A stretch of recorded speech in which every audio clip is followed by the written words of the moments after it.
Gravando, estamos aqui com o Cauê Ameni, o organizador da Flipei, Feira Literária Pirata das Editoras Independentes. Festa Literária Pirata das Editoras Independentes. Eu queria a primeira coisa que você explicasse a história toda completa desse barco. A gente ano passado veio vender livros junto com o pessoal da Casa Amarela, que é uma outra casa parceira que traz publicações independentes.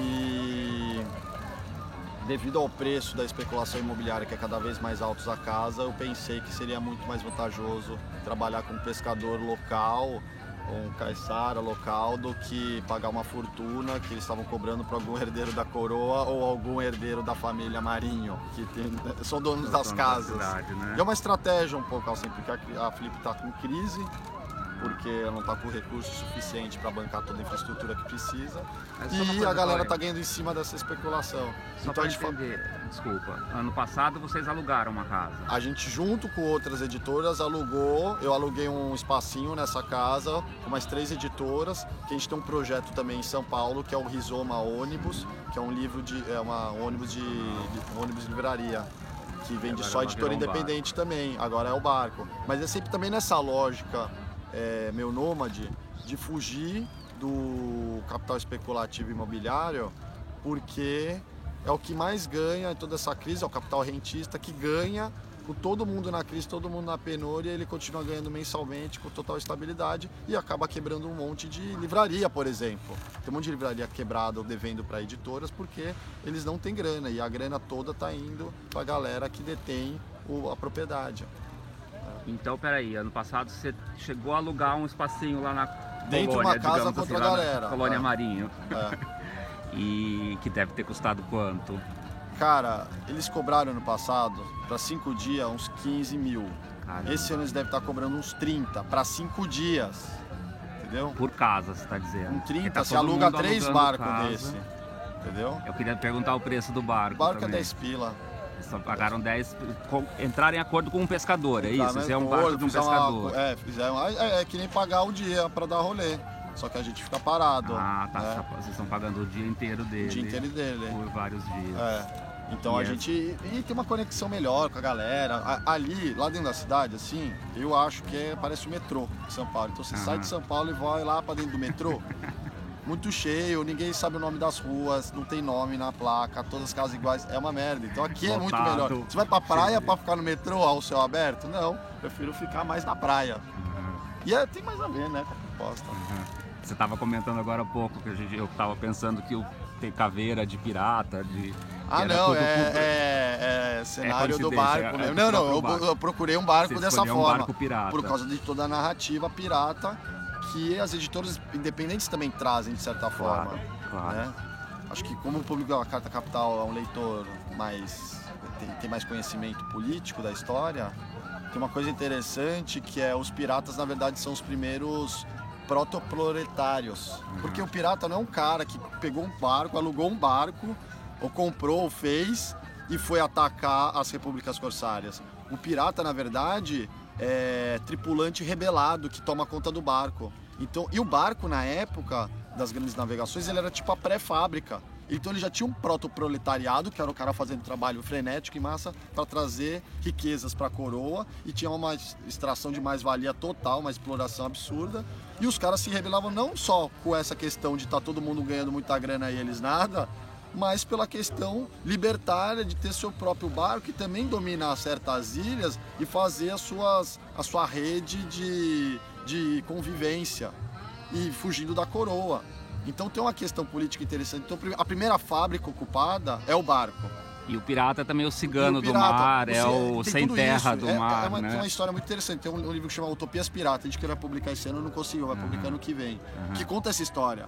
Eles faziam isso e com um viés político, assim, anticoroa, meio anarquista, e juntavam ainda com a filosofia do Islã, com o sufismo, porque ela era mais libertária, no sentido de você pode ter mais mulheres, pode beber, não precisa de castidade. Tinha essas questões, tem uma parte do islamismo que é muito libertária. Foucault, vários pensadores libertários gostam do Islã. Hakim Bey, que é autor desse livro, também gosta, mas essa vertente libertária deles. E os piratas têm tudo a ver.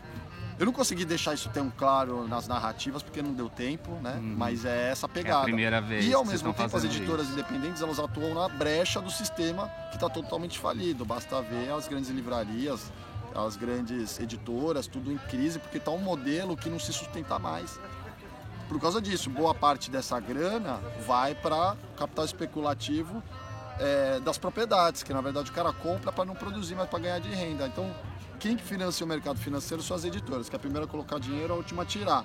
Nisso, vai tirando dinheiro aqui, vai gráfica, vai livraria, imprensa, etc., ganha aqui. E as editoras não estão mais recebendo. Por quê? Porque a livraria que está com essas estruturas nababescas não conseguem pagar mais o próprio fornecedor, que é a editora. Então a gente não está sem receber essas grandes redes.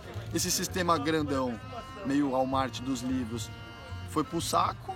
E as editoras independentes sobrevivem atuando nas brechas, seja em feira, seja em venda direta peer-to-peer, seja através da internet, seja em promoção, seja fazendo evento, debate. Então ela tem que atuar de uma forma meio pirateando o que existe. Porque se ela for entrar no que existe, ela toma calote e não ganha. E não ganha dinheiro, inviabiliza. Né? Vocês aqui, o barco, vocês se chamariam off-flip? Porque isso também é um termo assimilado, meio off-Broadway. Mas meio... é uma paralela, né?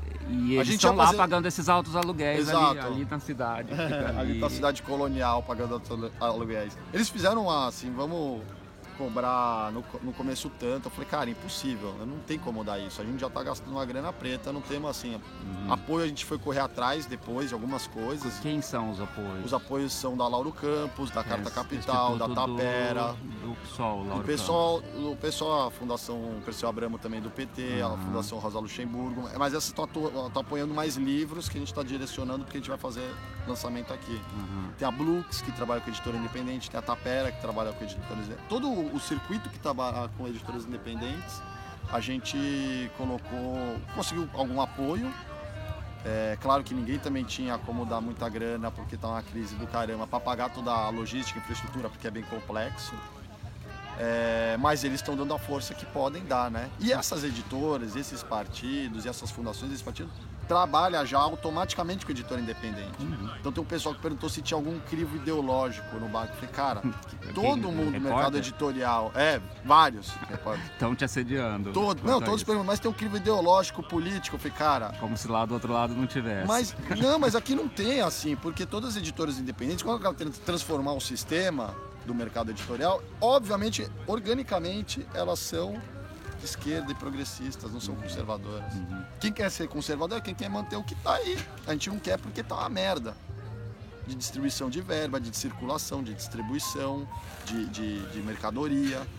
Então tá tudo errado. Obviamente que a gente é progressista, não tem como não ser. Graças a Deus nós somos. É só ser nessas feiras a feira Tijuana, Tita Fresca, Plana, Salão do Livro Político, etc. Todo mundo é de esquerda, você não precisa nem fazer nada. Se você perguntar e fizer uma enquete, todo mundo é de esquerda, porque quer transformar o mercado, tem um pensamento transformador. A contra-pergunta a essa seria, a feira de lá é reaça, então, se a daqui é progressista? Ela não é, ela não é, eu acho que ela é o lado da elite cultural que mais pensa em cultura, certo? Agora, quando for umas divididas de bola política, elas optam pelo centro-direita, centro, umas coisas mais assim. No caso, elas optam pela pretensa mas de politização, aqui, não falar muito nisso. Ou não fala sobre isso. Que é um jeito, de maroto de ser direitista. Aí você vai ver, por exemplo, a Casa da Globo, na época, ela conseguiu trazer o Haddad e o Boulos, dois caras de esquerda. Porra, ela tá de esquerda? Não. Os caras da direita não aceitaram o convite e não vieram. É sério? É claro, é só você ver, tá escrito lá. Não, Alckmin, Marina, essas também coisas. Também não quiseram. Não aceita, porque vai ser vaiado. Eles têm medo desses lugares. Vaiado na rua. Se fosse na feira do agronegócio, sei lá o que, dos evangélicos, tudo bem. Não é vaiado, é o público deles, vão lá e tiram de letra. Na maior feira de literatura do Brasil, e eu acho que é da América, não tem vez, cara, porque ninguém aqui é bobo. A galera sabe o que tá rolando. Então, o que eu acho que rola um pouco também? Não vamos entrar nessas polêmicas, deixa quieto. Porque se for pra colocar pô, vocês são o barco pirata da história. Mas porque se for colocar um debate pra valer, hoje em dia, e só, né, eu não tô falando nem de falar de questões de teoria política, de história, tô falando de coisas assim, vamos falar de dados, número, déficit primário, falar como o governo conseguiu fazer os melhores números, desemprego, aumento de riqueza para o país, etc. Todo mundo vai ser meio lulista, vai ser de esquerda. Então melhor não fazer esse debate dos números, sabe? Dos cálculos, porque senão vão ser atropelados. Então eu acho que evita um pouco. Só retomando aquela pergunta, off-Broadway seria... Off-Broadway é ótimo. Off-Flip seria uma denominação ou a gente tem que inventar outra para o que vocês estão fazendo? A gente está inventando outra. Porque essa já tem uma história, já tem uma galera, enfim, eu acho que tem que inventar outra e atuar com essas editoras, que é o que tem de mais renovador, é o que está florescendo de mais ousado no mercado editorial. É essa galera, sabe? Faz livro objeto, faz um livro... totalmente diferente do que tem por aí, porque sabe que não pode concorrer com o PDF na internet. Também a gente libera vários PDFs de livro na internet, não tem problema nenhum. Então todo mundo está inventando outras formas e vê que uma potencializa a outra, não é necessariamente excludente. Encerrando esse assunto de como vocês estão situados aqui, até onde eu entendi conversando com outras pessoas, quem tem o selinho Flip tem algum grau de oficialidade, ou vocês teriam pagado alguma coisa para Flip? Sim, a gente teve que pagar. Não, Quanto a gente aceitou isso? pagar porque a gente precisava de energia, internet. Porque eles sabotariam se vocês não pagassem. Não, eu acho que eles não fariam nada, nenhum esforço. Acho que a gente ia fazer uma sombra mais clandestina em cima deles e eles resolveram aceitar algumas condições nossas. Vocês fizeram algumas condições. A gente fez umas contrapropostas. O que você pode contar sobre isso? A gente Quanto diminuiu custou para vocês? o valor, a gente diminuiu pela metade o valor, Mas, de 5 para 2,5. R$2.500 mil. 2.500. 2.500. A gente pediu, cara, tem que ter um cabo de energia para cá. Porque, Cauê, me parece esdrúxula essa ideia. A editora devia receber da Flip para vir aqui, não pagar. A Flip tem Qualquer um orçamento, ela, a independente segundo o que ou eu li não. por aí, era 5,5 milhões. Isso é grilagem de terra. Eu não sei se é grilagem, eu sei que é uma Não forma... é de terra, no caso de vocês é de água. Aqui é uma parceria. Mas ali, cara. esses aluguéis, você paga aluguel pro dono da casa e ainda paga uma quantia pra então, Flip. é absurdo. É assim, porque quem promove a Flip também são esses donos de casa, que sacaram que a cidade está virando, e começaram a comprar casa e começaram a alugar nessas épocas um preço absurdo. Como você vai pagar 5 dias, 30 pila? Quando vocês lançam essa ideia, ano que vem vai estar cheio de barco. A gente sabe, mas a gente já tem um plano para ano que vem. Que você não vai contar agora. Pode ser. Eu até conto, porque eu acho bom contar antes, porque senão já começa e vai falar, não, a gente vai estar com uma escuna no meio do mar, com 200 pessoas, uma livraria, debate, dando rolê pela margem enquanto faz o debate tudo. Só que a gente precisa fazer uma capitalização melhor, porque o que a gente capitalizou dá para alugar só uma escuna de 30. Eu vou